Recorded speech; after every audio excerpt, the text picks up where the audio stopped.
नाग पंचमी की कहानी। एक साहूकार था, उसके 7 बेटे और 7 बहुएं थी।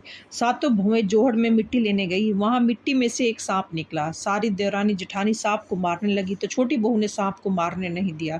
उसने सांप को धर्म का भाई बना लिया और सारी जेठानी बोली, कल इसकी छलनी लाने की बारी है, वहां पर सांप निकलेगा और इसे डस लेगा। जब वह दूसरे दिन छलनी लेने गई तो वहां पर सांप बैठा था। उसने जोर से फुंकार मारी। वह बोला, भाई जी राम राम। सांप बोला, तूने मेरे को भाई बोल दिया, नहीं तो मैं तेरे को खा जाता। वह बोली कि तुम तो मेरे धर्म के भाई हो और मैं तुम्हारी धर्म की बहन हूँ, इसलिए तुम मेरे को कैसे खा जाते। जब वह घर आई तो उसने देखकर जेठानियां बोली कि इसे तो सांप देवता ने नहीं खाया। वहां से भी वापस आ गई। थोड़ी देर बाद सांप धर्म का भाई बनकर उसे लेने आ गया और बोला कि मेरी बहन को भेज दो। तब जेठानी अब बोली कि हमारा तो पीहर भी है, तब भी कोई लेने नहीं आता, और इसका पीहर भी नहीं है, तब इसका भाई लेने आ गया। बाद में उसको सर धोकर मेहंदी लगाकर और सामान इकट्ठा करके भेज दिया।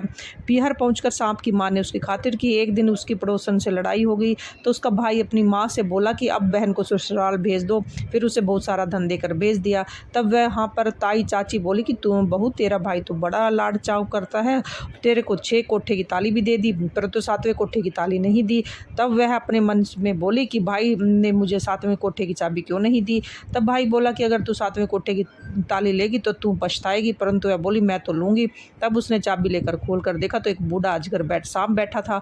अजगर ने उसको देखकर फुंकार मारी और वह बोला, बाबा जी राम राम। अजगर बोला, तूने मुझे बाबा जी कहकर बुलाया, नहीं तो मैं तुझे खा जाता। वह बोली, खाते कैसे, मैं तुम्हारे धर्म की बेटी हूँ और तुम मेरे धर्म के पिता। बाद में वह बहुत सारा धन दौलत लेकर अपने ससुराल आई तो सारे जेठ जेठानियां बोली कि अपना तो पीहर था, तब भी भाई बाप नहीं लेने आया, और इसका पीहर भी नहीं है, तब भी बहुत सारा धन दौलत लेकर आती है।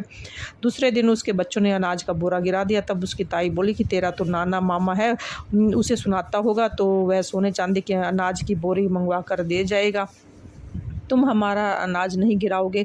तब लड़के लड़की ने अपनी माँ के पास जाकर कहा कि सांप ने सुन लिया, और उसकी बात सुनकर सांप ने अपनी माँ से जाकर कहा, माँ, बहन को तो बहन की जेठानियां ताने मारती हैं, इसलिए मैं तो उसे सोने चांदी की बोरी देकर आऊँगा, 2 सोने की 2 चांदी की बोरी रखवा दो।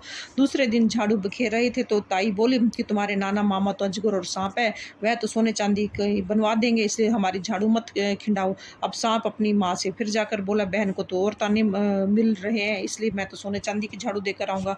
झाड़ू बनवा कर दे आया। तब यह देखकर जेठानी ने ताने मारने बंद कर दिए।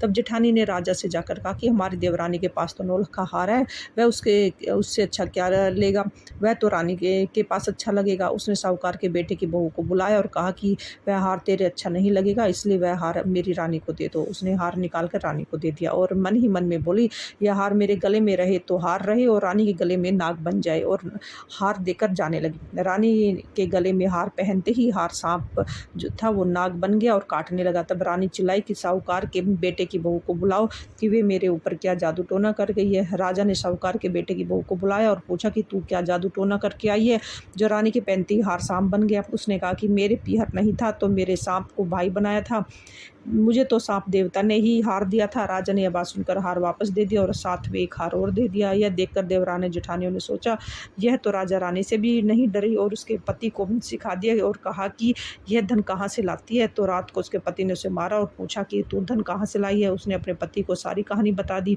और कहा कि यह धन तो मुझे सांप देवता ने दिया है। उसके पति ने सारे गाँव में ढिंडोरा पिटवा दिया कि सब कोई नाग पंचमी को ठंडी रोटी खाए और बायना निकाले। इस कहानी को जो कोई पढ़ता या सुनता उसकी नाग देवता की कृपा से सब मनोकामनाएं पूर्ण होती है। बोलो नाग देवता की।